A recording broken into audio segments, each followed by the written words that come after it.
সুনামগঞ্জের সোনাপুর বেদেপল্লীতে পুলিশের যৌথ অভিযানে উদ্ধার হয়েছে বিপুল পরিমাণ দেশীয় ও ভারতীয় মদ, ইয়াবাসহ বিভিন্ন ধরনের মাদক। এ ঘটনায় ৬ নারী ও ৩ পুরুষসহ মোট ৯ জনকে আটক করেছে আইনশৃঙ্খলা বাহিনী।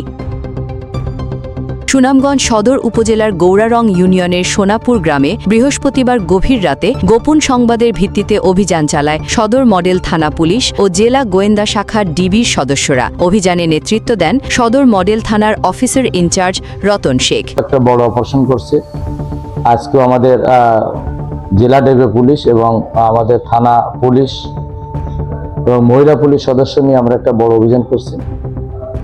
এই অভিযানে ৬ জন মহিলা এবং ৩ জন পুরুষ এই পর্যন্ত আমরা হেফাজতে নিয়েছি। বিপুল পরিমাণ বিভিন্ন প্রকারের মাদক পাওয়া গেছে। যে মাদক পাওয়া গেছে এই আসামিদের বিরুদ্ধে নিয়মিত মামলা রুজু হবে। অভিযান চলাকালীন বিভিন্ন স্থান থেকে বিপুল পরিমাণ মাদকদ্রব্য জব্দ করা হয়। একই সঙ্গে মাদক কারবারে জড়িত থাকার অভিযোগে নারী পুরুষ মিলিয়ে ৯ জনকে আটক করে পুলিশ। পরে তাদের থানায় নিয়ে জিজ্ঞাসাবাদ শেষে আইনগত প্রক্রিয়া শুরু করা হয়। সুনামগঞ্জ সদর মডেল থানার ওসি রতন শেখ পিপিএম জানান, মাদক, জুয়া এবং সমাজবিরোধী কর্মকাণ্ডের বিরুদ্ধে পুলিশের অভিযান চলমান রয়েছে। অপরাধ দমনে ভবিষ্যতেও আরও জোরালোভাবে এ ধরনের অভিযান অব্যাহত থাকবে বলেও জানান তিনি। সুনামগঞ্জ থেকে নিজস্ব প্রতিনিধি পাঠানো তথ্যচিত্রে ডেস্ক নিউজ, দিগন্ত টিভি।